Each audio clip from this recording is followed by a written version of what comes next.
Chapter 1। अब हमारे राजकुमार है आप। कक्ष के द्वार खुलते ही महामंत्री महारानी के कक्ष में प्रवेश करते हैं। महारानी जैसे ही उन्हें देखती हैं वो चौंक जाती है और कहती है, महामंत्री आप युद्ध स्थान से यहाँ क्या कर रहे हैं? क्या हम युद्ध जीत गए हैं? नहीं महारानी, हम युद्ध नहीं जीते हैं। उद्धरण चिन्ह। तो फिर आप यहाँ क्या कर रहे हैं? महारानी अभी बात करने का समय नहीं है। सेनापति ने हमारे साथ धोखा कर दिया है और वह उन 8 के साथ जाकर मिल गया है, जिस कारण उन सब ने मिलकर सम्राट को बंदी बना लिया है और उन्हें बहुत ज्यादा जख्मी कर दिया है। महारानी अब हमारे पास ज्यादा समय नहीं है, आप जल्दी से राजकुमार अयान को लेकर यहाँ से चली जाए। मैंने महल के गुप्त मार्ग खोल दिए हैं, जल्दी करिए। उद्धरण चिन्ह। यह सुनकर महारानी अपने घुटनों पर बैठ जाती है और कहती हैं, यह नहीं हो सकता, सम्राट कैसे हार सकते हैं? महारानी यह सत्य है, अपने आप को संभालिए, आपको राजकुमार को बचाना होगा। अब वही हमारी आखिरी उम्मीद है। सम्राट के छोटे भाई और दूसरे महामंत्री उन्हें रोकने की कोशिश कर रहे हैं, पर वह उन्हें यहाँ आने से ज्यादा देर तक नहीं रोक पाएंगे। आपको जल्दी करना होगा। उद्धरण चिन्ह।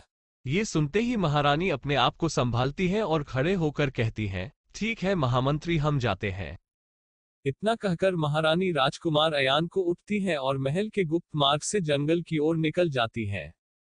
महारानी गुप्त मार्ग से निकलने के बाद राज्य के पास ही एक जंगल में पहुंच जाती है। वह बहुत ज्यादा थकी हुई लग रही है, तभी पीछे से उन पर कोई वार करता है और वह वही जंगल में जमीन पर गिर जाती है। जब महारानी पीछे मुड़कर देखते हैं तो उन्हें हवा में वही सेनापति दिखाई देता है जिसने उनके राज्य के साथ धोखा किया था। महारानी उसे देखकर कहती है, तुम दुष्ट। महारानी इतना कह पाती है, उससे पहले सेनापति कहता है, महारानी तुम्हें क्या लगा था तुम इस बच्चे को लेकर मुझे क्षमा करना, महारानी राजकुमार को लेकर यहाँ से निकल जाओगी। आज इस वंश का सर्वनाश करके रहूंगा मैं। उद्धरण चिन्ह। यह सुनकर महारानी रहती है, सेनापति तुम ऐसा क्यों कर रहे हो? सम्राट तो तुम्हें अपना ही परिवार मानते थे। उद्धरण चिन्ह। ये सुनकर सेनापति कहता है, महारानी क्षमा करना, पर अभी बात करने का समय नहीं है। इतना कहते ही सेनापति अपनी तकनीक से महारानी पर हमला कर देता है और महारानी भी उससे युद्ध करने लगते हैं। महारानी सोचती है, अगर मैं इसे ऐसे ही युद्ध करती रही तो जल्द ही हार जाऊंगी, या फिर वो 8 भी यहाँ आके हम दोनों को ही मार देंगे। इतना सोचते ही महारानी अपनी एक गुप्त तकनीक का इस्तेमाल करती है और जंगल में कहीं अदृश्य हो जाती है। ये देखकर सेनापति कहता है, महारानी आज तुम कुछ भी कर लो, यहाँ से जिंदा नहीं जा पाओगी। यह कहकर सेनापति जंगल पेड़ों को उखाड़ कर फेंकने लगता है। वहीं से कुछ दूरी पर महारानी एक पेड़ के पीछे छुपी हुई है और अपने मन में कहती है, यह मुझे जल्द ही ढूंढ लेगा, मुझे कुछ ना कुछ करके राजकुमार को यहाँ से निकलना होगा, पर जब तक यह यहाँ है सब बहुत मुश्किल है। उद्धरण चिन्ह। ये सोचकर महारानी है एक लंबी सांस लेती है और अपनी आंखें बंद करके अपने तिलस्मी ड्रैगन को वहां पर बुलाती है। जैसे ही सेनापति देखा है आसमान से एक ड्रैगन एक दिशा की तरफ बढ़ रहा है, वो समझ जाता है महारानी वही है और वह भी उसी तरफ बढ़ने लगता है। यहाँ ड्रैगन महारानी के पास पहुंच जाता है। महारानी उसे ड्रैगन से कहती है, तुम्हें हमारे राजकुमार अयान को लेकर यहाँ से बहुत दूर किसी सुरक्षित स्थान पर जाना होगा। उसके बाद महारानी अयान की तरफ देखते हुए कहती हैं, बेटा अयान, मुझे माफ कर देना क्योंकि मैं तुम्हें अपने साथ नहीं रख सकती। मैं ये तुम्हारे लिए ही कर रही हूँ। एक दिन तुम्हें यहाँ लौटकर वापस आना होगा और अपने राज, अपने पिता मेरा और अपने परिवार का बदला लेना होगा।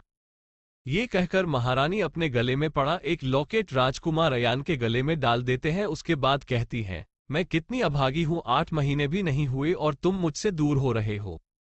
ये कहते कहते महारानी रोने लगती है, लेकिन फिर वो अपने आप को संभालती है और एक लंबी सांस लेकर राजकुमार को ड्रैगन को सौंप देती है।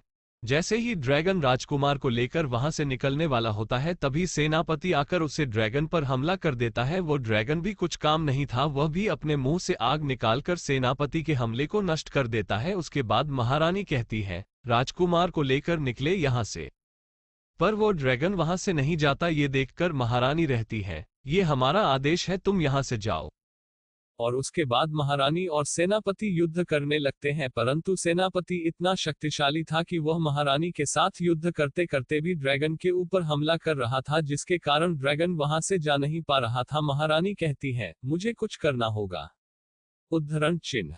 इतना कहते ही महारानी एक गहरी सांस लेती है और अपनी पूरी जीवन शक्ति का इस्तेमाल करके अपनी सबसे शक्तिशाली तकनीक का इस्तेमाल करती है और सेनापति पर हमला कर देती है। सेनापति ये देखकर थोड़ा सा चौंकाता है, पर वह अपने आप को संभालते हुए खुद भी अपनी सबसे शक्तिशाली तकनीक का इस्तेमाल करता है। जैसे ही ये दोनों भयंकर शक्तियां आपस में टकराती हैं, वहां पर एक बहुत बड़ा विस्फोट होता है। इस विस्फोट की तरंगे पूरे ब्रह्मांड में फैल जाती हैं। जब ड्रैगन पीछे मुड़कर देखा है तो उसे वहां धूल के सिवाय कुछ नहीं दिखाई देता। वो समझ जाता है कि महारानी अब नहीं रही और उसकी आंखों से आंसू निकलने लगते हैं। जैसे ही धूल छुटती है, हम वहां देखते हैं कि महारानी का मृत शरीर पड़ा हुआ है और सेनापति आसमान से धरती पर आकर गिर गया है। वो बहुत ही ज्यादा जख्मी हो गया है, परंतु मरता नहीं, क्योंकि इसका यह महारानी से उच्च स्तर का योद्धा था। सेनापति जैसे ही दिखाता है कि महारानी मर गई है, कहता है, तुम राजकुमार को नहीं बता सकती। और यह कहकर वह अपनी बची हुई शक्ति का इस्तेमाल करके ड्रैगन के ऊपर हमला करता है। जैसे ही वो शक्ति ड्रैगन से टकराती है, ड्रैगन बहुत ज्यादा घायल हो जाता है और सेनापति फिर से जमीन पर गिर जाता है। सेनापति की सारी ऊर्जा खत्म हो चुकी थी। सेनापति कहता है, इस तिलस्मी जानवर के लिए ये काफी होगा, अब राजकुमार बच नहीं सकता। और यह कहकर वह वहीं बेहोश हो जाता है। ड्रैगन बहुत ज्यादा जख्मी हो चुका है, पर फिर भी वह हार नहीं मानता और महारानी के आदेश के अनुसार राजकुमार को सुरक्षित स्थान पर ले जाने लगता है। ब्रह्मांड के दूसरे छोर पर पिंडारी नाम का एक ग्रह है। यहाँ के आमोक साम्राज्य के राजा युवान अपने महल में महारानी तारा से बात कर रहे हैं। महारानी, हमने आपसे कितनी बार कहा है कि आप गर्भवती हैं। आपका इस हालत में बाहर जाना ठीक नहीं है, पर आप हमारी बात सुनती नहीं है। उद्धरण चिन्ह। ये सुनकर महारानी कहती है, महाराज, हम कोई छोटी बच्ची नहीं है, हम जानते हैं कि हमें अपना ध्यान कैसे रखना है, और वैसे भी हम अकेले थोड़ी गए थे, हम अपनी दासियों के साथ और कुछ योद्धाओं को भी ले गए थे। महारानी यह कहा ही रही थी, तभी महाराज अपने कक्ष की खिड़की से आसमान की ओर देखने लगते हैं और भयभीत हो जाते हैं ये देखकर। महारानी रहती है, महाराज क्या हुआ, आप एकदम से इतना डर क्यों गए हैं। महाराज कहते हैं, महारानी, आसमान में हमें एक बहुत ही ज्यादा भयंकर शक्ति महसूस हो रही है। ये शक्ति इतनी शक्तिशाली है कि अगर मुझ जैसे 4 योद्धा नहीं, अगर 6 योद्धा भी इससे मिलकर लड़े तो भी नहीं जीत सकेंगे। इस ग्रह पर शायद ऐसा कोई नहीं जो उससे लड़ेगा। ये सुनकर महारानी भी चौंक जाती है। इस ग्रह के बाकी राज्यों के राजा भी इस शक्ति को महसूस करके भयभीत हो जाते हैं। महाराज युवान खिड़की से उसे तरफ देख ही रहे थे, तभी उन्हें दिखता है एक विशाल ड्रैगन आसमान से सीधा उनके राज्य के जंगल में जाकर गिरता है। और इस ड्रैगन को देखकर महाराज एक बार फिर से आश्चर्यचकित हो जाते हैं और कहते हैं, एक तिलस्मी जानवर पर वह यहाँ क्या कर रहा है और इतना शक्तिशाली यह। कहकर महाराज युवान कहते हैं, हमें वहां जाकर देखना होगा। ये सुनकर महारानी कहते हैं, महाराज, हम भी आपके साथ चलेंगे। महाराज कहते हैं, नहीं महारानी, अगर यह यहाँ कुछ गलत करने आया होगा तो हम आपकी रक्षा नहीं कर पाएंगे, इसलिए आपको महल में ही रहना चाहिए। ये सुनकर महारानी रहती है, नहीं महाराज, हम भी आपके साथ चलेंगे, ये हमारा भी राज्य है और यहाँ के नागरिकों की रक्षा करना हमारा भी धर्म है। ये सुनकर महाराज युवान कहते हैं, ठीक है महारानी, चलिए। और अपने मंत्री और सेनापति और अपने कुछ योद्धाओं के साथ महाराज युवान जंगल की तरफ बढ़ने लगते हैं। जैसे ही युवान उसे ड्रैगन के पास पहुंचते हैं, वो इतने बड़े ड्रैगन को देखकर आश्चर्यचकित हो जाते हैं और कहते हैं, आखिर यह कहां से आया होगा। तभी मंत्री कहते हैं, महाराज, लगता है ये किसी युद्ध से आया है, देखिए ये बहुत ज्यादा घायल है, इसके शरीर से हर जगह से खून निकल रहा है। महाराज कहते हैं, क्या ये जीवित है। तभी सेनापति कहते हैं, महाराज, लगता तो नहीं है, इसकी ऊर्जा एकदम से नष्ट हो गई है, लगता है ये घायल होने के कारण अपने प्राण त्याग चुका है। ये सुनकर महाराज उसे ड्रैगन की तरफ ध्यान से देखते हैं। तभी उनकी नजर ड्रैगन के सिर की तरफ जाती है, उन्हें वहां कुछ दिखाई देता है। महाराज कहते हैं, सेनापति देखिए ड्रैगन के सर पर क्या है। सेनापति जैसे ही उसे ड्रैगन के सिर पर चढ़ते हैं तो वह एकदम से आश्चर्यचकित हो जाते हैं और कहते हैं, महाराज, यहां पर एक बच्चा है। ये सुनकर महाराज कहते हैं, सेनापति उसे नीचे लेकर आए। सेनापति कहता है, जी महाराज, और उसे बच्चों को उठाकर नीचे लेकर आता है। जैसे ही महाराज उसे बच्चों को अपने हाथ में लेते हैं, वो ड्रैगन अपनी आंखें खोलता है और महाराज की तरफ देखकर कहता है, राजकुमार अयान की रक्षा करना और यह देखते ही वहां पर खड़े सभी लोग भय से कांपने लगते हैं और अपने स्थान पर जम जाते हैं। उसके बाद वह ड्रैगन अपनी आंखें बंद कर लेता है और अपने प्राण त्याग देता है। महाराज और बाकी सभी लोग बहुत ज्यादा डर चुके हैं। तभी महाराज कहते हैं, यह क्या हुआ, क्या यह अभी भी जीवित है? तभी वह महसूस करते हैं कि इस बार ड्रैगन की ऊर्जा उन्हें महसूस नहीं हो रही है। महाराज कहते हैं, इस बार इस ड्रैगन ने अपने प्राण त्याग दिए हैं, पर यह आया कहां से होगा और यह बच्चा आखिर है कौन? यह सुनकर सेनापति कहते हैं, महाराज लगता है यह किसी बहुत बड़े योद्धाओं के राजवंश से है, क्योंकि इतना शक्तिशाली ड्रैगन इसकी रक्षा कर रहा था। शायद से इसके परिवार के साथ कुछ बहुत ही बुरा हुआ होगा जिस कारण इसे ऐसे यहाँ आना पड़ा। आगे सेनापति कहते हैं, लेकिन महाराज अब हम इस बच्चे का क्या करेंगे? सेनापति की बात सुनकर महारानी कहती है, महाराज क्या इस बच्चे को हम अपने साथ नहीं रख सकते? अपना पुत्र बनाकर देखिए ना, यह कितना प्यार और मासूम है। यह सुनकर मंत्री कहते हैं, महारानी लेकिन आप जो कह रही है उसमें बहुत खतरा है, क्योंकि जो लोग इसे या इसके परिवार को मारना चाहते होंगे, अगर वह लोग यहाँ आ गए तो हम क्या करेंगे? इस बच्चे के साथ साथ यह पूरा राज्य या शायद यह पूरा ग्रह खतरे में पड़ जाएगा। यह सुनकर महाराज कहते हैं, मंत्री जी अब जो भी होगा वह देखा जाए, परंतु हम इस बच्चे को ऐसा अकेले नहीं छोड़ सकते। अब से यह हमारा पुत्र है, आपसे यह है अमोघ साम्राज्य का राजकुमार अयान। CH2 सबसे कमजोर योद्धा, अपना हाथ उठाओ। यह सुनते ही अयान अपनी आंखें खोलता है और कांच की गेंद पर से अपना हाथ उठाकर आचार्य जयदेव की तरफ दिखाता है और पूछता है, क्या हुआ आचार्य? आचार्य थोड़ा निराशाजनक चेहरा बनाकर लंबी सांस लेकर कहते हैं, अयान इस बार भी तुम्हारा स्तर नहीं बढ़ा है। ये सुनते ही आय बहुत ज्यादा दुखी हो जाता है और कहता है, ऐसा ऐसा क्यों हो रहा है? मैं इतनी मेहनत कर रहा हूँ, हर समय साधना में ही लगा रहता हूँ, उसके बाद भी मैं अभी भी प्रथम स्तर की तीसरे सितारे पर ही अटका हुआ हूँ। दरअसल अयान अभी जहां है वो अमोघ साम्राज्य की सबसे बड़ी योद्धाओं की अकादमी फ्लाइंग राइजिन है। अयान 4 साल की उम्र में ही यहां आकर मार्शल आर्ट का अभ्यास और साधना करने लगा था। अब अयान 12 साल का हो गया है, लेकिन अभी भी उसका स्तर प्रथम स्तर के योद्धा के तीसरे सितारे के बराबर है।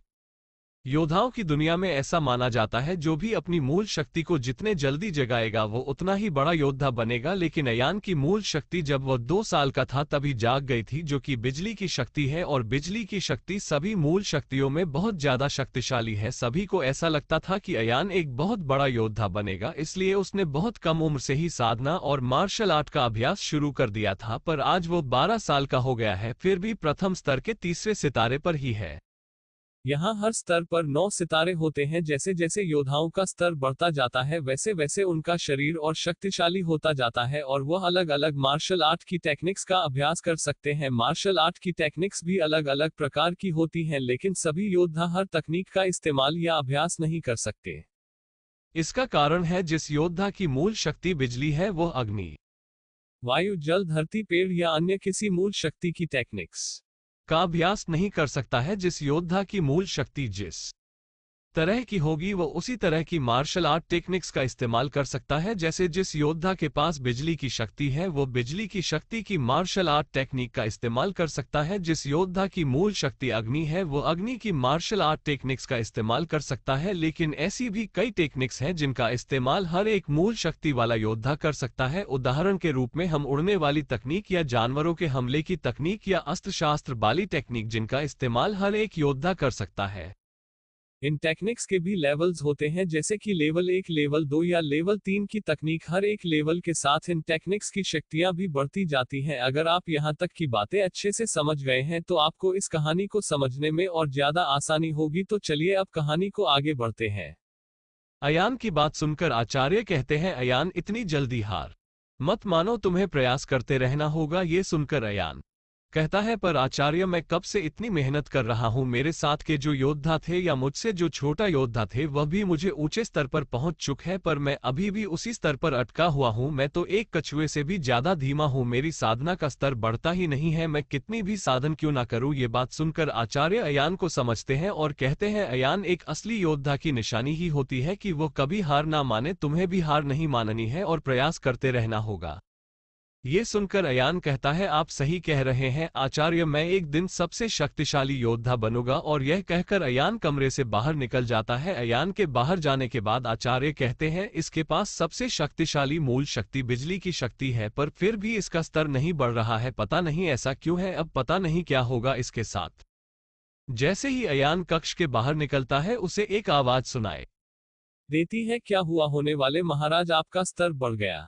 या आप अभी भी वहीं अटके हुए हैं। ये सुनकर एक दूसरी आवाज कहती है, अरे अरे तुम ऐसा क्यों कह रहे हो, यह हमारा होने वाला महाराज कैसे हो सकता है, ये तो यहाँ का सबसे कमजोर योद्धा है, ये हमारा महाराज कैसे बनेगा, ये दोनों और कोई नहीं। अयान के मुंह बोले भाई बहन अमृता और अमर थे और वह दोनों बहुत जोर जोर से हंसने लगते हैं। यह अयान के पिता युवान के बड़े भाई के बेटा और बेटी है। दरअसल युवान के पिता यानी कि अयान के दादाजी ने सिंहासन अपने छोटे पुत्र युवान को दे दिया था, क्योंकि उनका बड़ा बेटा बहुत ज्यादा घमंडी और लालची था। उन्हें डर था अगर राज्य उनके बड़े बेटे सूर्य अमोक को मिल गया तो राज्य ज्यादा दिनों तक नहीं चल पाएगा। इसी कारण उन्होंने अपना सिंहासन अपने छोटे पुत्र युवान को दे दिया, परंतु यह बात उनके बड़े पुत्र को सहन ना हुई और उसने विद्रोह कर दिया। इस कारण युवान के पिता को उसे कारागार में डालना पड़ा। उसके बाद और कोई रास्ता न होने के कारण उसने अपने छोटे भाई को महाराज के रूप में स्वीकार कर लिया, और इसी बात से यह दोनों अयान से बहुत ज्यादा चिढ़ते हैं और नफरत करते हैं। उन्हें जब भी समय मिलता है वह अयान को बहुत ज्यादा सताते हैं और उसका मजाक उड़ाते हैं। अयान उन दोनों की बातें सुनकर कुछ नहीं कहता और वहां से जाने लगता है। यह देखकर अमृता कहती है, क्या हुआ, आज जवाब नहीं दोगे, तुम्हारा मुंह तो बहुत चलता है। यह सुनकर अयान कहता है, मैं तुम जैसी के मुंह नहीं लगता, और वहां से चला जाता है। अयान रात को सोते समय सोचता है, मैं अपनी किस्मत को बुरा कहूं या अच्छा। एक तरफ मेरे पास सबसे शक्तिशाली मूल शक्ति बिजली की शक्ति है, और दूसरी तरफ पता नहीं क्यों मैं कितनी भी साधन क्यों न कर लूं मेरा स्तर बढ़ता ही नहीं है। यह सोचते सोचते अयान सो जाता है। अगले दिन अयान सुबह उठकर अपनी मार्शल आर्ट टेक्निक जिसका नाम टाइगर फिस्ट है उसका अभ्यास करने जाता है। तब वहां अमृता, अमर और उनके कुछ और दोस्त के साथ आ जाते हैं और आयन से कहते हैं, यहाँ हम अभ्यास करेंगे, तुम कहीं और। जो अयान कहता है, पर मैं यहाँ पहले आया हूँ, यहाँ मैं अभ्यास करूंगा। यह सुनकर अमर के दोस्तों में से एक श्याम कहता है, अरे अरे राजकुमार, हम तो डर गए, पर आप तो यहाँ के राजकुमार हैं और आपका तो कर्तव्य है हमारी सहायता करना। एक कम कीजिए, आप यहाँ से जाए, इससे बड़ी सहायता हमारी और कोई नहीं होगी। यह कहकर वह सब बहुत जोर जोर से हंसने लगते हैं। अयान कहता है, तुम सब यहाँ से चले जाओ, नहीं तो क्या क्या करोगे, मारोगे हमें, आओ मारो। और वह सब फिर से हंसने लगते हैं। अमर कहता है, अच्छा ठीक है, हम यहाँ से चले जाएंगे और तुम्हें फिर कभी नहीं सताएंगे, लेकिन मेरी एक शर्त है। अयान पूछता है, शर्त, कैसी शर्त? अमर कहता है, तुम और मैं लड़ाई करेंगे, जो भी जीता वह यहाँ से चला जाएगा। यह सुनकर अयान सोच में पड़ जाता है और अमर कहता है, क्या हुआ राजकुमार, इतनी सी चुनौती से डर गए, फिर तुम एक शक्तिशाली योद्धा कैसे बनोगे? अयान कहता है, ठीक है, मैं तुमसे जरूर लड़ूंगा। और यह कहकर वो मैदान के बीचों बीच जाकर खड़ा हो जाता है और उसके बाद अमर भी उसके सामने आ जाता है। अयान एक लंबी सांस लेता है और अमर पर वार करने लगता है, पर अमर बहुत ही आसानी से अयान के हमलों को नाकाम कर देता है, क्योंकि अयान सिर्फ प्रथम स्तर के तीसरे सितारे का योद्धा था, जबकि अमर मनोस्तर तक पहुंच गया था। अयान लगातार अमर पर हमला करते जा रहा है, पर अभी तक उसे छू भी नहीं पाया। यह देखकर अमर कहता है, क्या हुआ, तुम तो मुझे छू भी नहीं पा रहे हैं? और यह कहकर वह कहता है, अब मैं तुम्हें असली मार्शल आर्ट टेक्निक बताता हूं। और यह कहकर वह अपनी martial art technique fire phoenix का इस्तेमाल करता है और अयान पर हमला कर देता है। पर जैसे ही उसकी शक्ति अयान से टकराने वाली होती है, उससे पहले आचार्य जयदेव वहां आकर उसका हमला रोक देते हैं। अमर, तुम अयान से क्यों लड़ रहे हो, क्या तुम्हें पता नहीं है अयान का स्तर तुमसे कम है, तुम फिर भी उस पर हमला कर रहे हो? तुम अपनी लेवल 2 की मध्यम स्तर की तकनीक का इस्तेमाल उस पर कैसे कर सकते हो? क्या तुम्हें इतना भी दिमाग नहीं? इससे अयान बहुत ज्यादा जख्मी हो सकता था। यह सुनकर अमर कहता है, आचार्य, हम तो बस युद्ध का अभ्यास कर रहे थे। यह सुनकर आचार्य कहते हैं, युद्ध का अभ्यास? मैं जानता हूं कि तुम क्या कर रहे थे, अब यहाँ से जाओ। उसके बाद आचार्य अयान से कहते हैं, अयान, तुम क्या अपनी बुद्धि को खो चुके हो? यह जानते हुए भी कि अमर तुमसे उच्च स्तर का योद्धा है, तुम फिर भी उससे लड़ रहे हो। यह सुनकर अयान कहता है, मुझे माफ कर दीजिए गुरुदेव, अब मैं ध्यान रखूंगा। और यह कहकर अयान वहां से निकल जाता है।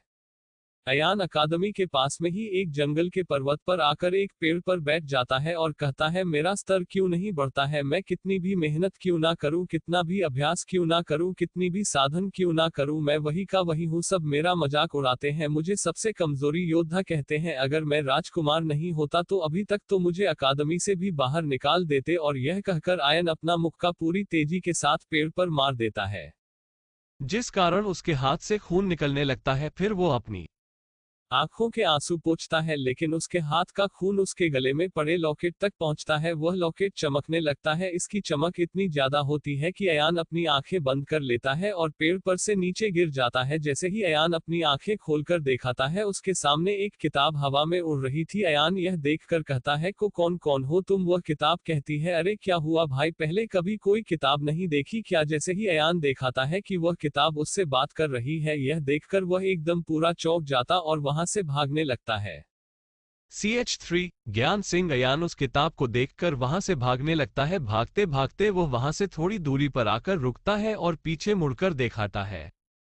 पता नहीं कैसी किताब थी, हवा में उड़ रही थी। कोई भूत तो नहीं? नहीं, भूत तो होते ही नहीं है।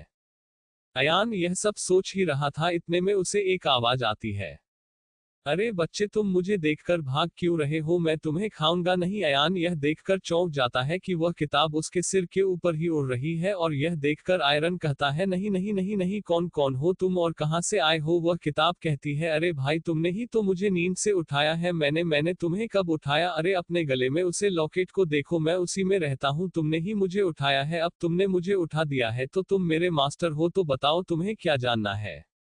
मास्टर में? अरे हाँ भाई, तुम यहाँ और कोई हम दोनों के अलावा तुम्हें कोई तीसरा दिख रहा है जिसे मैं मास्टर कहूंगा? तुम ही मेरे मास्टर हो।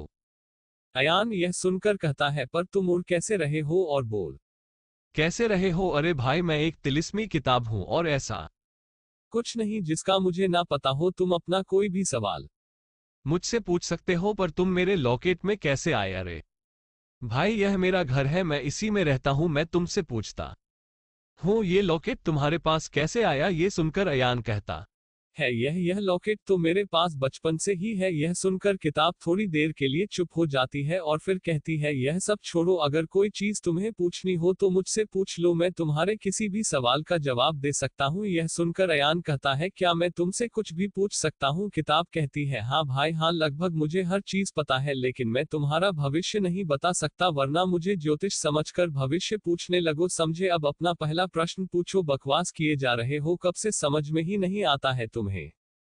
यह सुनकर आयन सोचता है, यह किसी भी सवाल का जवाब दे सकता है। क्या मैं से पूछ लूं कि मेरी स्तर क्यों नहीं बढ़ रहा है? मैं अभी भी प्रथम स्तर के योद्धा के तीसरे सितारे पर ही क्यों अटका हूं? हाँ, मैं ऐसे ही पूछता हूं।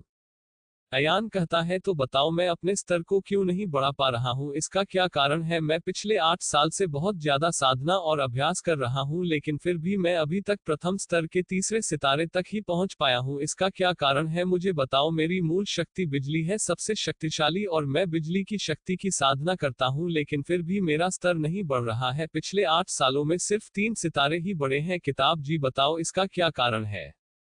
पहली बात बच्चे, मैं कोई किताब जिमिताब जी नहीं हूं। मेरा नाम ज्ञान सिंह है और तुम मुझे ज्ञान बुला सकते हो, समझे? और अब मैं तुम्हारे प्रश्न का उत्तर देता हूं, जो कि बहुत सरल है। मुझे लगा कि तुम किसी खजाने का रास्ता या किसी खतरनाक तकनीक का रास्ता पूछोगे या कुछ और पूछोगे। तुमने तो इतना सरल प्रश्न पूछा है मुझसे।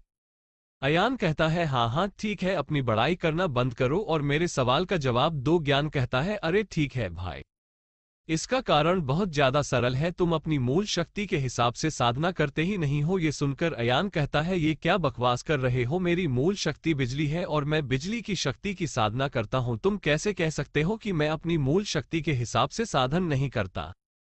ये सुनकर ज्ञान कहता है, तुम्हारी मूल शक्ति बिजली है। मुझे पता है, लेकिन तुम्हारी शक्ति कोई साधारण मूल शक्ति नहीं है। जो तुम्हारी मूल शक्ति स्वर्गीय बिजली है कि बहुत ज्यादा शक्तिशाली होती है और बहुत बहुत कम योद्धाओं के पास होती है। तुम्हारी किस्मत बहुत अच्छी है लड़के, जो तुम्हारे पास इतनी शक्तिशाली मूल शक्ति है, और तुम इतनी शक्तिशाली मूल शक्ति के लिए एक साधारण सी साधना की तकनीक का इस्तेमाल करते हो, जिस कारण तुम्हारा स्तर इतने धीरे धीरे बढ़ रहा है। अगर तुम्हें अपना स्तर बढ़ता है तो तुम्हें स्वर्ग की साधना की तकनीक का इस्तेमाल करना होगा, तभी तुम्हारा स्तर बढ़ेगा। अगर तुम अभी भी साधारण तकनीक का इस्तेमाल करते रहे तो तुम्हारा स्तर इतने ही धीरे धीरे ही बढ़ेगा, समझे? ये सब बातें सुनकर अयान एकदम चौंक जाता है और कहता है, ज्ञान, ये सब जो तुम कह रहे हो सब सत्य है? ज्ञान कहता है, हाँ ये सब सच है। तुम्हारी मूल शक्ति बहुत ही ज्यादा शक्तिशाली है और तुम साधारण साधना का इस्तेमाल करते हो। यही कारण है कि तुम अपना स्तर नहीं बढ़ा पा रहे हो। यह सुनकर अयान कहता है, पर मुझे स्वर्गीय साधना की टेक्निक मिलेगी कहाँ? क्या बता सकते हो ज्ञान?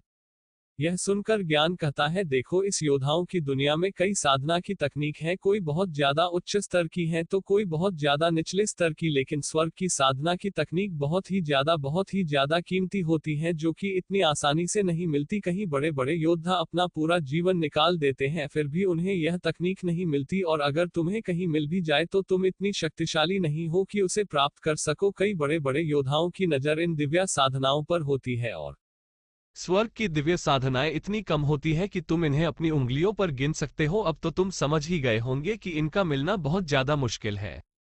यह सुनकर अयान बहुत ज्यादा दुखी और निराश हो जाता है और कहता है, क्या और कोई रास्ता नहीं है ज्ञान जिससे हम अपना स्तर बढ़ा सकूं? अरे बच्चे, इतनी जल्दी निराश क्यों हो रहे हो? पहले मेरी पूरी बात तो खत्म होने दो। स्वर्ग की दिव्य साधना बाकी सब के लिए बहुत ज्यादा कीमती हो सकती है, पर तुम्हारी अच्छी किस्मत कहूं या कुछ और, लेकिन तुम्हारे पास स्वर्ग की दिव्य साधना की तकनीक पहले से ही है। ये सुनकर अयान चौंक जाता है और कहता है, क्या मेरे पास? पर मेरे पास तो ऐसी कोई भी साधना की तकनीक नहीं है, और ना मैं आज से पहले इसके बारे में कभी सुना है। अरे यह तुम्हारे पास ही है, बस तुम्हें पता नहीं है। जैसे कि मैं तुम्हारे पास था पर तुम्हें पता ही नहीं था। अपने लॉकेट को देखो, तुम्हारे लॉकेट में ही स्वर्ग की दिव्य साधन की तकनीक है। यह सुनकर अयान एक बार फिर से चौंक जाता है और कहता है, मेरे लॉकेट में? ज्ञान कहता है, हाँ दरअसल तुम्हारा लॉकेट है वह स्टोरेज रिंग की तरह काम करता है। जिस तरह हम एक स्टोरेज रिंग में अपना सामान रख सकते हैं, इस तरह इस लॉकेट में भी हम अपना सामान रख सकते हैं, और इस लॉकेट में मैं ही रहता हूँ, और वह दिव्य साधन की तकनीक भी इसी के अंदर है। ये सुनकर अयान कहता है, मेरे लॉकेट के अंदर? ज्ञान कहता है, हाँ। अयान कहता है, पर मैं इसे बाहर कैसे निकाले? ये लॉकेट वैसे ही काम करता है जैसे कि एक स्टोरेज रिंग। जैसे तुम स्टोरेज रिंग का इस्तेमाल करते हो, तुम्हें वैसे ही इस लॉकेट से उसे तकनीक को बाहर निकलना है। ये सुनने के बाद अयान तुरंत उसे लॉकेट से वो तकनीक बाहर निकलता है। जैसे ही वो तकनीक बाहर आती है, वहां पर बहुत ज्यादा रोशनी आ जाती है और अयान अपनी आंखें बंद कर लेता है। जैसे ही अयान अपनी आंखें खोलता है, वह देखता है कि उसके हाथ में एक बहुत ही ज्यादा सफेद, एकदम चांदी की तरह का कागज रखा हुआ है, जिसमें से बैंगनी कलर की रोशनी निकल रही है। अयान उसे तकनीक को देखकर बहुत ज्यादा खुश होता है और कहता है, ज्ञान क्या यही स्वर्ग की दिव्य साधना की तकनीक है? ज्ञान कहता है, हाँ बिल्कुल यही है। और अयान इतना ज्यादा खुश हो जाता है कि वह वहीं पर उछलने लगता है और कहता है, अब मैं कमजोर नहीं रहूंगा, आप मैं भी अपना स्तर बढ़ा पाऊंगा। ज्ञान क्या मैं साधना की तकनीक का अभ्यास अभी कर सकता हूँ? यह सुनकर ज्ञान कहता है, हाँ जरूर, अब यह तुम्हारी ही है। इतना सुनते ही अयान बैठ जाता है, साधना का अभ्यास करने लगता है। जैसे ही अयान साधना शुरू करता है, वैसे ही उसे कागज की चमक और ज्यादा बढ़ जाती है, और उसमें से चांदी के रंग के कुछ शब्द अयान के दिमाग में चले जाते हैं। उसके बाद अयान अपनी आंखें बंद करके साधना करने लगता है। उसके बाद हम देखते हैं कि अयान जैसे ही साधना करने बैठा, उसका शरीर पूरी तरीके से बिजली से चमकने लगता है और उसके शरीर में से बैंगनी रंग की रोशनी निकलने लगती है। अयान को साधना करते करते पूरी रात बीत जाती है। वह वहीं बैठा बैठा साधना करता रहता है। अगले दिन जब अयान की आंख खुलती है, तो वह अपने आप को देखकर एकदम आश्चर्यचकित हो जाता है। उसका शरीर पूरी तरीके से बिजली से ढका हुआ था। उसकी आंखें बैंगनी रंग की थी और उसके शरीर से बैंगनी रंग की बिजली की तरंगें निकल रही थी। ये देखकर वो चौंक जाता है और फिर कहता है, यह क्या? यह मेरी मूल शक्ति है। ज्ञान सही कह रहा था, यह सबसे अलग है। बाकी बिजली मूल शक्ति वाले योद्धाओं की बिजली का रंग सफेद होता है, लेकिन मेरी बिजली का रंग बैंगनी है। और यह सोचकर अयान बहुत ज्यादा खुश होता है और अपनी शक्ति को वापस अपने शरीर के अंदर ले लेता है। उसके बाद वह महसूस करता है कि उसका शरीर पहले के मुकाबले बहुत ज्यादा शक्तिशाली महसूस हो रहा है। उसके बाद वह ध्यान लगाकर दिखाता है तो उसे पता चलता है कि उसका स्तर बढ़ चुका है। वह अब प्रथम स्तर के चौथे सितारे पर आ गया है, और यह देखते ही अयान की खुशी का ठिकाना नहीं रहता। वह वहीं पर बहुत जोर जोर से उछलने लगता है और कहता है, ज्ञान बाहर आओ, कहाँ हो तुम? जल्दी बाहर आओ। CH4 ज्ञान तुम खजाना हो। जैसे ही अयान को पता लगता है उसका एक सितारा बढ़ गया है, वह बहुत ज्यादा खुश हो जाता है और कहता है, ज्ञान कहाँ हो तुम? बाहर आओ जल्दी, बाहर आओ। ज्ञान बाहर आता है और कहता है, क्या हुआ भाई? इतनी सुबह सुबह इतनी आवाज क्यों कर रहे हो? अयान कहता है, ज्ञान मेरा एक स्तर बढ़ गया है, मैं अब प्रथम स्तर के योद्धा के तीसरे से चौथे सितारे पर पहुंच गया हूं। यह सुनकर ज्ञान कहता है, यह तो बहुत ही अच्छी बात है, तुमने एक रात में ही अपना एक सितारा बढ़ा लिया। और अयान कहता है, हाँ। उसके बाद ज्ञान अयान से कहता है, अयान मैंने तुम्हें तुम्हारी मूल शक्ति और स्वर्गीय साधना की तकनीक के बारे में सब कुछ बता दिया है। अब मैं तुम्हें कुछ बातें और बताना चाहता हूं जो कि तुम्हें याद रखनी है, क्योंकि यही तुम्हारे लिए बहुत अच्छा होगा। पहली बात कि तुम मेरे बारे में किसी को भी नहीं बताओगे और ना इस साधना के बारे में किसी को बताओगे और ना यह बताओगे कि तुम्हारे पास दिव्या स्वर्गीय बिजली की मूल शक्ति है। और बहुत जरूरी ना हो, जब तक तुम अपनी स्वर्गीय बिजली का इस्तेमाल नहीं करोगे, साधारण बिजली का ही इस्तेमाल करोगे। तुम्हें अपनी असली मूल शक्ति को छुपा कर रखना होगा, तुम्हें बिजली के साधारण रूप का इस्तेमाल करना होगा, तुम अपनी बेगानी बिजली का इस्तेमाल नहीं करोगे। अयान कहता है, लेकिन ऐसा क्यों? मैं तुम्हारे बारे में किसी को क्यों नहीं बता सकता और अपनी शक्तियों के बारे में भी? यह सुनकर ज्ञान कहता है, मैं एक 12 साल के बच्चे से इसी जवाब की उम्मीद कर रहा था। इसका कारण बहुत सरल है, मैं तुम्हें पहले ही बता चुका हूं कि तुम्हारी मूल शक्ति बहुत ज्यादा खास और शक्तिशाली है। जब बाहर के शक्तिशाली योद्धाओं को तुम्हारी मूल शक्ति के बारे में पता चलेगा तो वह तुम्हें मारने यहां आ जाएंगे। यह सुनकर अयान कहता है, पर मैंने उनका क्या बिगाड़ा है, वह यहां मुझे मारने क्यों आएंगे? ज्ञान कहता है, तुम सच में नहीं सोच पा रहे हो। इसका कारण बहुत सरल है, तुम्हारी मूल शक्ति बहुत ज्यादा खास है। इस कारण अगर तुम साधना करते रहे और कुछ उच्च स्तर के योद्धा बन गए तो तुम्हें हराना बहुत ही ज्यादा मुश्किल हो जाएगा, क्योंकि तुम्हारी मूल शक्ति बाकी मूल शक्तियों से बहुत ज्यादा शक्तिशाली है। जैसे जैसे तुम अपना स्तर बढ़ाओगे, तुम्हारी मूल शक्ति भी बहुत ज्यादा शक्तिशाली होती जाएगी। तो वह तुम्हें पहले ही खत्म कर देंगे ताकि उनके लिए आगे कोई खतरा न हो। अब समझे? अयान कहता है, हाँ समझ गया। और दूसरा कारण, तुम्हारे पास स्वर्ग की दिव्य साधन की तकनीक है। मैं तुम्हें पहले ही बता चुका हूं कि यह तकनीकें कितनी कम है और कितनी ज्यादा खास और मूल्यवान है। अगर ऐसा कहूं तो भी कोई गलत नहीं होगा कि इनका कोई मूल्य ही नहीं है। इस तकनीक को पाने के लिए इस ब्रह्मांड में इतना बड़ा युद्ध हो सकता है, इतने योद्धा यहाँ आ सकते हैं, तुम सोच भी नहीं सकते। इसलिए तुम्हें इस साधना की तकनीक के बारे में किसी को नहीं बताना है। क्या तुम समझ गए हो?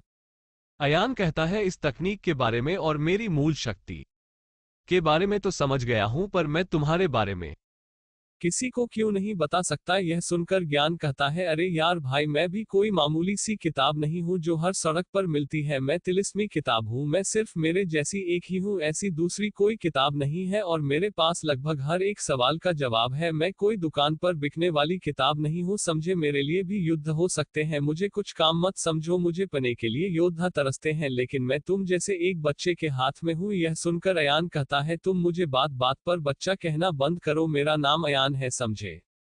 ज्ञान कहता है, बच्चे को बच्चा नहीं कहूंगा, और क्या पिताजी बोलूं? ये कहकर वो अयान के लॉकेट में वापस चला जाता है।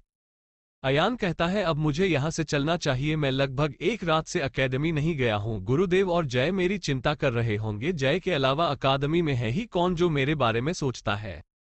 दरअसल जय अयान का छोटा भाई है। अकादमी में सभी लोग अयान का मजाक उड़ाते हैं क्योंकि वह इतना कमजोर है और उसका स्तर बहुत धीरे धीरे बढ़ता है, लेकिन एक जय ही है जो कभी अयान का मजाक नहीं उड़ाता और हमेशा उसे हिम्मत देता है। और अगर कोई उसके सामने अयान का मजाक उड़ाते हैं तो वो उन सब से लड़ने भी लग जाता है। इस कारण कई बार उसे आचार्य ने सजा भी दी है, लेकिन जय अपने बड़े भाई के लिए फिर भी लड़ता है। ये सब सोचते सोचते अयान अकादमी की तरफ निकल जाता है। जैसे ही अयान अकादमी के अंदर पहुंचता है, पीछे से उसे एक आवाज आती है, भाई आप आ गए। आपको नहीं पता, मैं रात भर आपको ढूंढ रहा था पर आप मुझे कहीं मिले ही नहीं। मुझे तो लगा था कि आप इस बार नाराज होकर कहीं चले गए हैं। आपको पता है मैं कितना डर गया था, आप मुझे इस बार बताकर भी नहीं गए। ये सुनकर अयान कहता है, जय दरअसल मैं रात को जंगल की तरफ चला गया था और वही मेरी आंख लग गई थी तो मैं वही सो गया था। ये सुनने के बाद जय कहता है, भाई मैं तो डर ही गया था। इसके बाद अयान जय की तरफ देखते हुए पूछता है, मैं तो ठीक हूं पर तेरा हाल मुझे कुछ ठीक नहीं लग रहा है, तेरे शरीर पर यह जख्म कैसे? ये सुनकर जय थोड़ा सा हड़बड़ाते हुए कहता है, जख्म? अरे भाई वो मैं ट्रेनिंग कर रहा था ना, तभी मुझे ये जख्म लग गए। जय मैंने तुझसे कितनी बार कहा है कि तू अपने बड़े भाई से झूठ मत बोला कर, क्योंकि तू झूठ बोल ही नहीं पता है। तू फिर से अमर और उसकी टोली से लड़ने गया था ना? ये सुनकर जय कहता है, हाँ भाई मुझे पता लगा था कि उन्होंने कल भी आपका मजाक उड़ाया था और आप पर हमला भी किया था। अगर आचार्य बीच में ना आते तो आप बहुत ज्यादा जख्मी हो जाते, इसलिए मुझे गुस्सा आ गया और मैं उनसे लड़ने पहुंच गया, पर वह 4 लोग थे इसलिए मुझे थोड़े घाव आ गए, पर मैंने उन्हें फिर भी मुझसे ज्यादा ही घाव दिए हैं। ये सुनकर अयान जय केसर पर हाथ फिरते हुए कहता है, तू भी एक नंबर का पागल है, अगली बार से ऐसा मत करना। यह सुनकर जय कहता है, ठीक है भाई, पर उन्होंने आपको परेशान किया तो मैं कुछ नहीं कर सकता। यह सुनकर अयान कहता है, ठीक है, अब तू जा, तेरी ट्रेनिंग का समय हो रहा है ना। जय कहता है, ठीक है भाई, लेकिन जैसे ही जय वहां से जाने लगता है वह अयान को रोकता है और कहता है, भाई आपका एक सितारा बढ़ गया है। और अयान उसकी तरफ देखकर मुस्कुराने लगता है और जय कहता है, भाई यह तो बहुत ज्यादा खुशी की बात है। लेकिन अयान जय और कुछ नहीं कहता और वहां से निकल जाता है। जय भी मुस्कुराता है और अपनी ट्रेनिंग के लिए चला जाता है। अब जय अकादमी में अपने कमरे के अंदर आता है, तभी उसे ज्ञान की आवाज आती है, लगता है तुम्हारा छोटा भाई तुमसे कुछ ज्यादा ही प्यार करता है। अयान कहता है, हाँ, इस पूरे अकादमी में उसके अलावा मुझे कोई पूछता भी नहीं है। ज्ञान कहता है, अब पूछने लगेंगे, अच्छा अब यह बताओ कि आगे क्या करना चाहते हो। ये सुनकर अयान कहता है, दरअसल मेरा स्तर बढ़ता नहीं था, जिस कारण मैं अभी तक अपने लिए कोई भी मार्शल आर्ट टेक्निक नहीं चुनी है, और जिनका मैं अभ्यास करता था वह मैं सीख ही नहीं पाया, तो अब मैं अपने लिए एक तकनीक ढूंढ लूंगा। ये कहकर अयान अकादमी के पुस्तकालय की तरफ बढ़ने लगता है। अयान पुस्तकालय के अंदर जाकर अपने लिए बिजली मूल शक्ति से संबंधित मार्शल आर्ट टेक्निक ढूंढने लगता है, पर उसे कोई अच्छी तकनीक नहीं मिलती। ढूंढते ढूंढते अयान को एक किताब दिखती है जिस पर धूल लगी हुई थी। जैसे ही अयान उसे किताब को उठता है, उसे किताब का नाम पढ़कर वह खुश हो जाता है और कहता है, हाँ, यहीं इसी तकनीक को सीखूंगा। थंडर 5, यह मेरी मूल शक्ति के लिए बिल्कुल सही है। यह एक लेवल 1 की उच्च स्तर की तकनीक थी। अयान उसे किताब को लेकर वहां से निकल जाता है, तभी उसे ज्ञान की आवाज आती है। जान कहता है, जहां तक मुझे अकादमी के बारे में पता है, अकादमी उच्च स्तर की टेक्निक इतने निचले लेवल की योद्धा को तो कभी नहीं देगी, भले ही वह तकनीक लेवल 1 की या लेवल 2 की क्यों ना हो, है तो वह एक उच्च स्तर की तकनीकी। यह सुनकर अयान कहता है, ज्ञान लगता है मैं तुम्हें बताना भूल गया, मैं यहाँ का राजकुमार हूँ, अब इतना फायदा तो मुझे मिल ही सकता है। यह सुनकर ज्ञान कहता है, तुम्हारी तो बहुत मजे हैं, पर मुझे एक बात बताओ, तुम तो यहाँ से और भी तकनीक ले सकते थे, पर तुमने एक ही तकनीक क्यों ली। यह सुनकर अयान कहता है, दरअसल हमारे राज्य में बिजली की मूल शक्ति के योद्धा बहुत कम है, इस कारण बिजली की मूल शक्ति की जो मार्शल आर्ट टेक्निक है वह भी पुस्तकालय में बहुत कम है। ज्यादातर तकनीकें बहुत ही हाई लेवल की है जो कि मुझे नहीं मिल सकती, इसलिए मुझे यह तकनीक लेनी पड़ी। यह सुनकर ज्ञान कहता है, वैसे तुम्हें एक अच्छी बात बताऊं। अयान कहता है, हाँ बोलो। यह सुनकर ज्ञान कहता है, मैं फिर से बता दूं तुम्हें कि मैं एक तिलिस्मी किताब हूं, मेरे पास ऐसी कई तकनीक है जिनका तुमने नाम भी नहीं सुना होगा। यह सुनकर आयाम कहता है, ज्ञान, क्या सच में तुम्हारे पास सच में बहुत सारी तकनीक है, क्या तुम्हारे पास हाई लेवल की तकनीक भी है। यह सुनकर ज्ञान कहता है, हाँ हाँ यार, मेरे पास हाई लेवल की तकनीक भी है। ज्ञान, मुझे लगता है तुम एक खजाना हो, तुम्हें लगना नहीं चाहिए, मैं सच में एक खजाना ही हूं। मैं तुम्हें पहले भी बताया है कि मैं सिर्फ एक ही हूं। CH5 अमर और अयान की शर्त। अयान पुस्तकालय में अपने लिए मार्शल आर्ट टेक्निक लेने के लिए गया था, वहां ज्ञान उसे बताता है कि मेरे पास भी बहुत सारी मार्शल आर्ट टेक्निक है, मेरे पास हाई लेवल की भी तकनीक है। यह सुनकर अयान बहुत ज्यादा खुश हो जाता है और कहता है, ज्ञान, तुम एक खजाना हो। इसके बाद अयान वहां से निकलकर पुस्तकालय के अध्यक्ष आचार्य रविंद्र के पास जाता है। आचार्य रविंद्र पुस्तकालय के अध्यक्ष हैं, मार्शल आर्ट की सारी तकनीक इन्हीं की देखरेख में होती है और पुस्तकालय को भी यही संभालते हैं। अयान जैसे ही आचार्य के पास पहुंचता है, आचार्य उसे देखकर चौंक जाते हैं, क्योंकि उन्हें भी पता था कि अयान एक बहुत कमजोर योद्धा है, लेकिन वह आज पुस्तकालय में क्या कर रहा है। आचार्य कहते हैं, क्या हुआ, यह तुम आज यहाँ। अयान कहता है, दरअसल आचार्य, मैं अपने लिए एक तकनीक ढूंढने आया था। आचार्य पूछते हैं, क्या तुम्हें मिल गई तुम्हारी मूल शक्ति तो बिजली है, क्या तुमने अपने लिए सही तकनीक चुन ली है। अयान कहता है, जी आचार्य, मैंने अपने लिए एक बिजली से संबंधित तकनीक ले ली है। और फिर वह अपनी थंडर 5 की किताब आचार्य को दिखाता है। आचार्य यह देखते ही चौंक जाते हैं और कहते हैं, लेवल 1 की उच्चतर की तकनीक पर तुम्हारा स्तर तो अभी बहुत कम है, क्या तुम इसे सीख पाओगी। अयान कहता है, जी आचार्य, मैं इसे सीख लूंगा। उसके बाद आचार्य उसे वह तकनीक वहां से ले जाने की इजाजत दे देते हैं और कहते हैं, तुम्हें इस 1 महीने में वापस यहीं लाना होगा। इसके बाद अयान वहां से निकल जाता है। अयान के वहां से निकलने के बाद आचार्य कहते हैं पिछले 8 साल से एक भी तकनीक नहीं सीख पाया और अब सीधा लेवल 1 की उच्च स्तर की तकनीक सीखेगा। मजाक बना के रखा है, अगर यह राजकुमार नहीं होता तो मैं से कब का यहाँ से निकलवा देता। अकादमी में सिर्फ अमर और अमृता ही नहीं बाकी ऐसे बहुत सारे लोग थे जो अयान से चिढ़ते थे क्योंकि अयान राजकुमार था और वह वहां का सबसे कमजोरी योद्धा था, इसलिए सब उसका मजाक ही उड़ाते थे। आयरन जैसे ही पुस्तकालय के बाहर निकलता है उसे वहां अमर, अमृता और उनकी टोली मिलती है। जैसे ही अमर देखता है कि अयान पुस्तकालय से निकल रहा है और उसके हाथ में एक तकनीक की किताब भी है, वो उसके पास पहुंच जाता है और कहता है ओ तो अब आप मार्शल आर्ट टेक्निक का अभ्यास करना शुरू कर रहे हैं। यह सुनकर अयान कहता है अमर तुम अपने काम से कम रखो और वहां से निकलने लगता है, पर अमर और उसके दोस्त उसे घेर लेते हैं। अमर कहता है उस दिन तो आचार्य ने तुझे बचा लिया था, पर आज मैं तुझे छोड़ूंगा नहीं, आज नहीं लड़ेगा। यह सुनकर अयान कहता है मेरे रास्ते से हट जाओ अमर, मेरे पास समय नहीं है, मुझे ट्रेनिंग के लिए जाना है। यह सुनकर अमर कहता है ट्रेनिंग करोगे, चलो ठीक है अयान, तुम्हें ट्रेनिंग के लिए जाना है ना जाओ, लेकिन उससे पहले तुम मुझसे लड़ना होगा, हमारी उसे दिन की लड़ाई अभी बाकी है, आज मैं तुम्हें यहां से जाने नहीं दूंगा।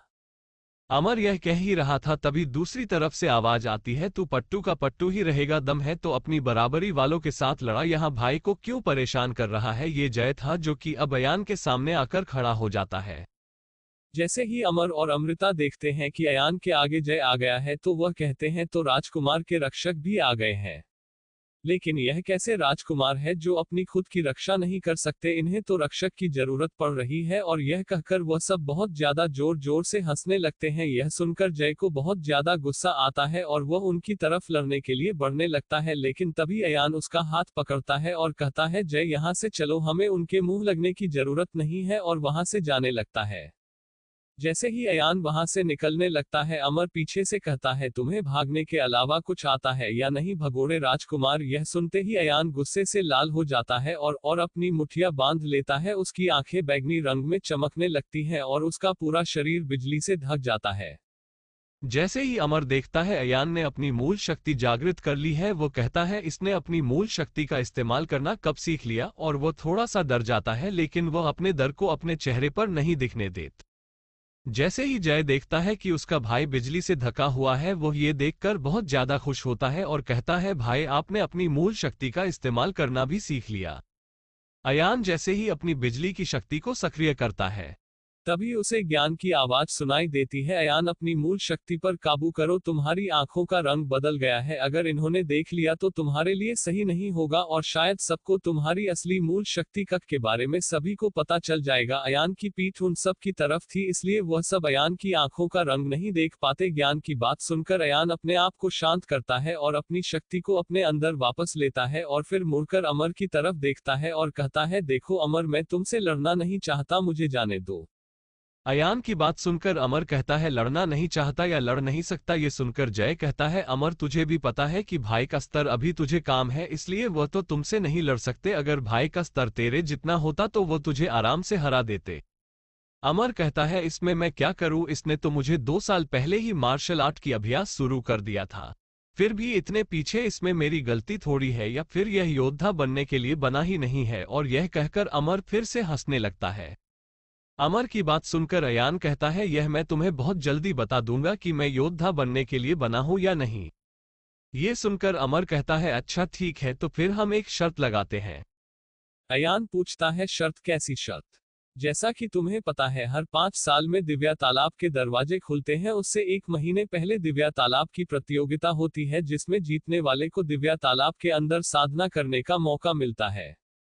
दरअसल अकादमी के अंदर एक गुफा है जिसमें एक छोटा सा तालाब है, उस तालाब के अंदर कोई साधन करता है तो उसकी साधना की रफ्तार दुगनी हो जाती है। इस गुफा के दरवाजे हर 5 साल में एक बार खुलते हैं और उसे 1 महीने पहले अकेडमी एक प्रतियोगिता करवाती है जिसमें जीतने वाले व्यक्तियों को अलग अलग इनाम, और जो इस प्रतियोगिता में प्रथम यानी कि पहले स्थान पर आता है उसे इस गुफा के अंदर जाने का मौका मिलता है। दरअसल इस गुफा में एक बार में केवल एक ही व्यक्ति जा सकता है, इसलिए अकेडमी अपने सबसे अच्छे योद्धा का चुनाव करके उसे गुफा के अंदर भेजती है ताकि वह और ज्यादा शक्तिशाली और अच्छा योद्धा बन सके।